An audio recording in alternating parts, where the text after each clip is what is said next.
Bienvenue à tous, bienvenue à toi. Aujourd'hui, on se retrouve pour une nouvelle vidéo. Donc dans cette vidéo-là, je vais vous montrer ceci et ceci. Voilà.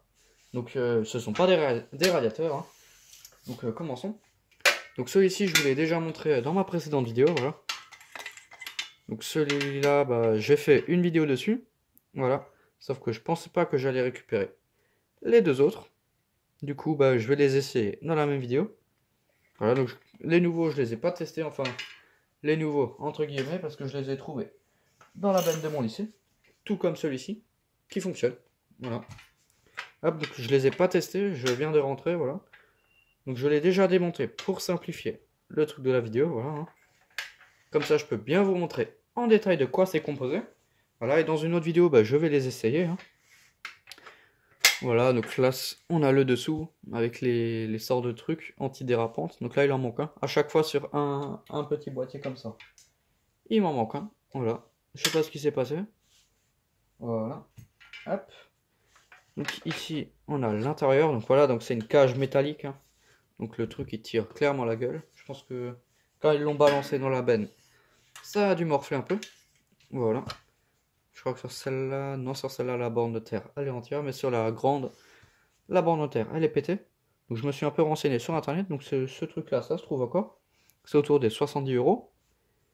Et le grand, il est autour des 200 euros. Voilà, donc c'est du matériel professionnel. C'est vraiment des trucs scientifiques, voilà. Mais bon, pour variateur, c'est super bien. Voilà, donc il n'y a pas d'électronique. Donc j'aime pas quand il y a de l'électronique. J'aime bien quand c'est de la mécanique comme ça. Voilà, quand c'est de l'électromécanique. Mécanique. Voilà, donc là, il n'y a pas de composants électroniques dans tous les sens. C'est juste une grosse résistance. Donc je vais vous expliquer le principe de fonctionnement. Donc là, on a une borne, voilà, juste ici. Et ici, on a deux autres bornes, voilà. Donc là, il y a 230 volts qui rentrent, voilà. Donc je vais vous expliquer en courant continu parce qu'en alternative, c'est plus compliqué. Donc là, je rentre avec mon fil, voilà, je me branche dessus. Il y a 230 volts qui alimentent toute cette partie métallique là, jusqu'à sur les sortes de clips là, voilà. Et plus on est loin de cette borne, par exemple, si je branche maintenant un fil là-dessus et là-dessus, et je veux varier la tension de là, comme là on est super près de l'entrée, là on a 230 volts, là on est carrément sur le cerclage où il y a la borne, alors que quand on s'éloigne, la tension quand elle arrive là sur le truc, il faut qu'elle passe dans tout ça pour ressortir là. Du coup là on a beaucoup de pertes, c'est conçu pour, là comme c'est une résistance, là il y a beaucoup de pertes. Du coup là il y a peut-être 100, 150 volts qui sortent. Voilà, voilà. Alors que quand on se met au milieu, je pense qu'il y a la moitié de la tension qui rentre qui est en sortie ici. Voilà, et pareil pour là, ça doit aussi être la moitié des deux côtés, doit y avoir la moitié. Alors que quand on est au minimum, enfin voilà, là il y a 230 volts. Si là on a 230 volts en entrée et là on aura 230 volts en sortie. Et si la tension elle passe par là, voilà, donc elle va passer par là et par là.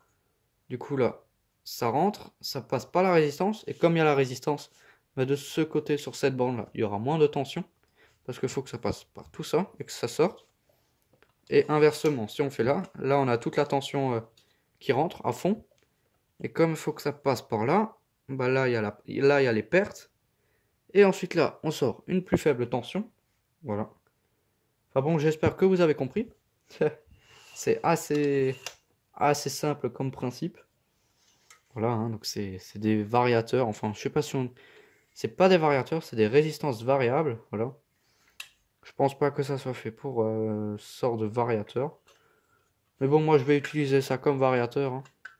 Donc je vous ai même pas dit ce que c'était. Donc là on a un Iskra RPN 161. Donc pareil, sur celui-là il y a aussi écrit RPN 161. Voilà. De 100 ohms, 1,25 ampères. Donc l'intensité max supportée par la résistance, c'est 1,8 ampères pendant une durée de 15 minutes. Voilà, donc là il y a un numéro 6 que je vais enlever. Je pense que ça c'était pour dire que c'est le boîtier comme ça, numéro 6, voilà, dans l'armoire. Voilà. Voilà, voilà. Donc c'est un truc plutôt basique. Donc celui-ci il fonctionne enfin celui-ci il fonctionne plutôt bien. Voilà. Mais bon, quand c'est nettoyé et refait, bah ça fonctionne beaucoup mieux. Hein.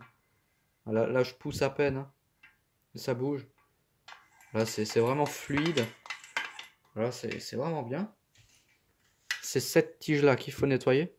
Il faut la nettoyer. Voilà. Et il faut mettre de la nouvelle graisse. Donc moi je mets du WD-40. Il faut aussi nettoyer les bandes là parce que quand je passe mon doigt dessus, voilà ce que ça fait. Voilà. Donc là mes doigts ils sont à peu près propres. Voilà, donc celui-ci il est assez propre parce que je l'avais déjà fait sur l'autre résistance. Voilà. Je passe dessus. Et voilà. Enfin bon voilà, là je pense que j'ai bien nettoyé mais enfin bon voilà, il y a encore des trucs dessus hein, et c'est ça qui fait que ça frotte comme ça. Ça aussi, ça joue beaucoup.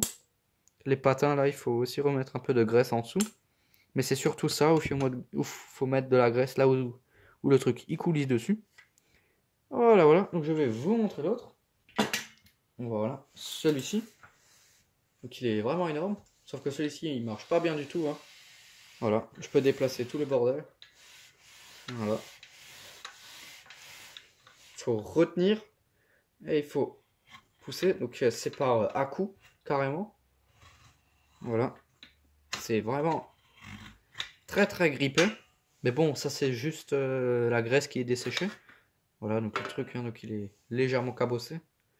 Là on a une bosse, voilà. Et là on a une autre bosse. Donc celui-ci il a plutôt bien tenu quand ils l'ont balancé dans la benne. Voilà, le seul truc qui a morflé c'est ça. Voilà, la borne de la terre, mais bon ça on s'en fout un peu celle-là. Je pense pas que je vais l'utiliser. Voilà, juste pour regarder s'il n'y a pas de défaut d'isolement. Voilà, donc là on a l'intérieur. Donc c'est vraiment la même chose qu'avant. Sauf que là, comme vous pouvez le voir, la graisse qu'il y a dessus, regardez-moi ça, elle est desséchée. Elle est sèche. Ce qui crée une surépaisseur.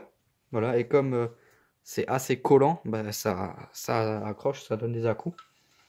Et là-dessus, c'est aussi complètement sale. Voilà.